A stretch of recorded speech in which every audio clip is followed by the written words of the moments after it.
Two top 10 teams. I took the weather, hot, rainy, humid, with a chance of upset. Who's that? Carson Beck, after 4 years with them dogs, getting his first start as a Miami Hurricane. Second quarter, we're scoreless. Here's Beck. Two turntables and an open receiver. Malachi Toney gets the Canes on the board. Beck fired up. Later in the quarter, another quarterback debut. C.J. Carr, grandson of Michigan Hall of Fame legendary Ed ball coach Lloyd Carr. He chose Notre Dame. Right here, he's choosing.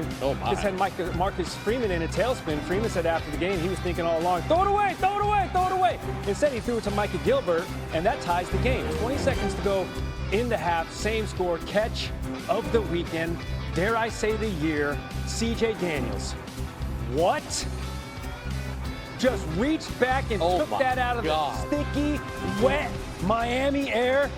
Count it for 6. Haven't had a win versus an AP top 10 since 2017. Have these Canes when they beat a then number 3 ranked Notre Dame 41-8. Okay. It's Carr. Third quarter, 3.5 to go. Malachi Fields, just receivers with the stickiest of the icky hands on both sidelines, and you needed it because it was wet, it was humid. It's Miami.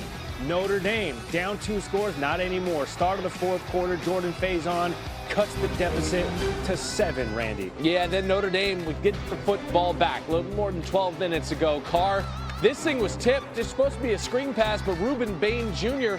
comes down with it. Look at Bain. You're feeling tough, Batman? Oh, bunnies. Look at Keontae Scott. Actually goes off of his foot before it's picked. Bain helping the Canes, bars. Anyway, here comes Carr again. That guy's good. They get another shot at it, man. Just down 7, Carr to Eli Raridon. And Raridon, oh my word, down inside the 20. Carr, 19 of 30 passing, 221 yards. Threw for 2 scores, ran for 1. You're like, hold on, haven't seen the rushing score. Ah, there it is. Now you have. Carr in there, all square at 24. Next Miami possession, here goes Carson Beck. Beck looking deep for Keelan Marion. Beck completed 20 passes, but perhaps the most impactful was the one the referees gave to him. Oh, throw that laundry. That's easy. Notre Dame's Christian Gray. That's 50 shades of a penalty. Miami's Carter Davis is on 47 yards. It would be tied for the 3rd longest of his career. That thing just snuck right in. Just that left upright. Little. That's just what it did. He goes, once I looked up and saw it was in, I'd say my heart skipped. It sure did. Carr was sacked twice on the last 2 plays of the game. Hakeem Messidor coming through. Miami wins. Carson Beck, emotional in his debut. The past 8 months has been so hard. And I'm just so blessed to be out here to have an opportunity to play again. Man, I love these guys. I'm so proud of the way we played. We played so hard. In the face of adversity, we got it done when we needed to. Oh, man, I'm just so blessed and so thankful to have an opportunity to play this game I love. That's awesome. You said he's overcome a lot. He has. Right? I mean, the arm injuries, coming back from surgery, all that good stuff. Cashing big checks. All right, market. Miami is its first win over an AP top 10 team since 2017. They've lost each of their last 8 matchups. It was an icy age there for the Canes coming into Sunday. Funny enough, though, the last win also against Notre Dame. Sunday was also the Canes' 7th straight home win over the Irish. All right, we're going inside for this one. It's the Beamer Bowl. Frank coached these Hokies for 29 years. His son Shane has been at 3 catches, 99 yards, and that 64-yard score. South Carolina picking things up where they left off last year in the regular season. 24-11 winners. So after a slow start last season out of the gates, Beamer Ball in full effect. They've won now 7 of their last 8 games from the second half of last season. Got after it. Mr. 305, it's a matchup between 2 top 10 teams. I took the weather because Miami, Carson Beck, taking control of this Miami Hurricane offense. First start down there in Miami, and guess what? Malachi Toney. We're off to a good start. Opening minute of this second quarter, Canes up 7-0. But Notre Dame rolling out a new quarterback and freshman C.J. Carr. Marcus Freeman said of this exact play, I was thinking to myself, throw it away, throw it away, throw it away. You're turning the wrong way, but a couple wrong turns do make a right. Micah Gilbert, he's there for it. We're tied at 7 apiece. 20 seconds left in the first half. Catch of the year candidate so far. Beck tossing it up to C.J. Daniels. Are you serious? in a wet, sticky, humid environment there at Hard Rock Stadium, able to corral that with one hand to give Miami a 14-7 lead into the break. Michael Irvin always representing on the sideline. He loves it. Carr now, 4 minutes to go in the third. He'll spin it. He'll go deep. Malachi Fields. Receivers were shown out in this game. Game of 27. It's now 2nd and goal from the 1. What is Carr gonna do? I mean, this play looked busted from the get-go. Miami had some pressure, but Carr finds Jordan Faison. Notre Dame now trails 21-14, Rando. Next Irish possession, they get the football back. Carr looking to screen pass, and Morgan Wallen saying that you can't even see any stars in Miami. That's right. But keep an eye on Ruben Bain. That's right. He might just be one. Ruben Bain Jr. missed some time with injury last season, but he has first-round talent down there in Miami. The Canes leading 21-14. Irish get the football back. Shout out that Irish defense, keeping it close. Still a one-score game. Eli Raridan. Oh, wide open. False prophets, Eli. I drink your milkshake. We're down inside the 20-yard line. Carr, 19 of 30. 221 yards. I've abandoned my boy.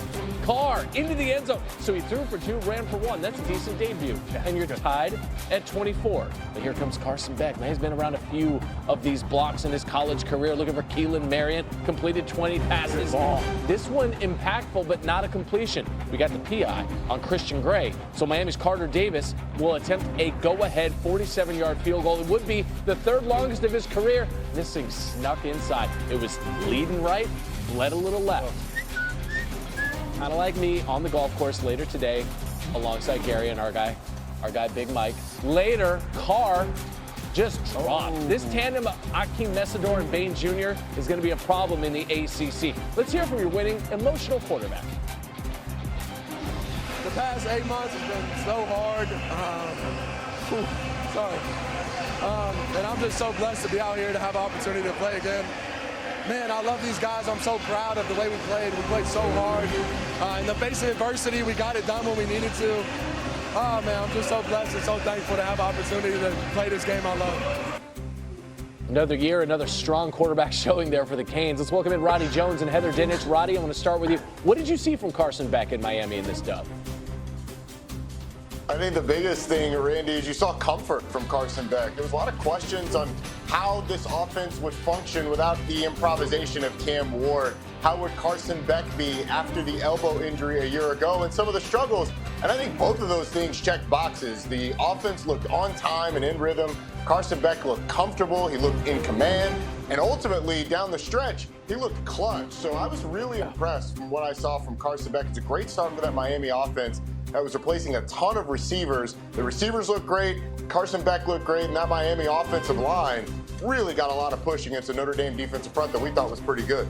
Understanding, Heather, with the win, it is September 1st as of today, but it's a Miami team who beats now a top 10 team. What will this win ultimately do in their hopes as a CFP contender? This is a win that can get Miami into the college football playoff. And let's be clear, Miami looked capable of winning the ACC last night. I have them at number 3 in my latest committee projections of the top 12.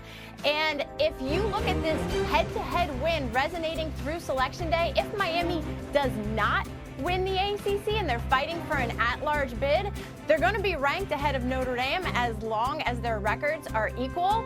But this is also the difference between possibly a first-round bye as one of the top 4 seeds, a first-round home game as an at-large bid. But remember, guys, Miami doesn't even leave the state of Florida until November. This is a team capable of big things.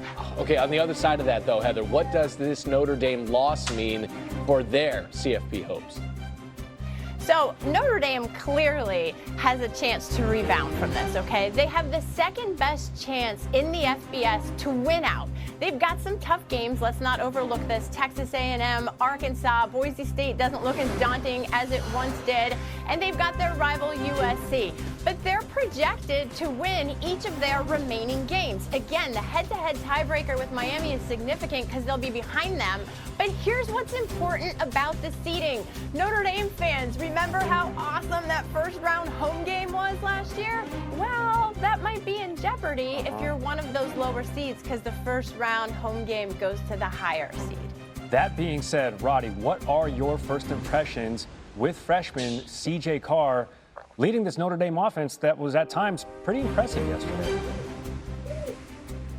Well, CJ Carr had an up and down day. He certainly found his footing as the game went on. The bigger thing for Notre Dame offensively is they've got to find a way to get Jeremiah Love the ball more. Only 10 carries on the game. He also had 4 catches, but 14 touches is not enough for Jeremiah Love. You've got to help CJ Carr a little bit more by getting him the ball. It felt like Notre Dame was happy to try and take shots on the outside with that new revamped receiving core. But Jeremiah Love is the best offensive player on that team, best player on that team. He needs to touch the ball more as we go forward. And I think that offensive line got humbled a little bit against a really good Miami defensive front that was maybe a little bit better than expected. Yeah, that Miami defensive front was impressive against one of the best running backs in the country. That's Roddy Jones and Heather Dinich with the Inside on SportsCenter. Thank you both. Going to take things inside for the Beamer Bowl, Virginia Tech. Frank Beamer coached those Hokies for 29 years. South Carolina won their last 6 regular season games last season. Had they snuck into the plus, and that touchdown to Nick Harbor, South Carolina, 24-11 winners. So after a slow start,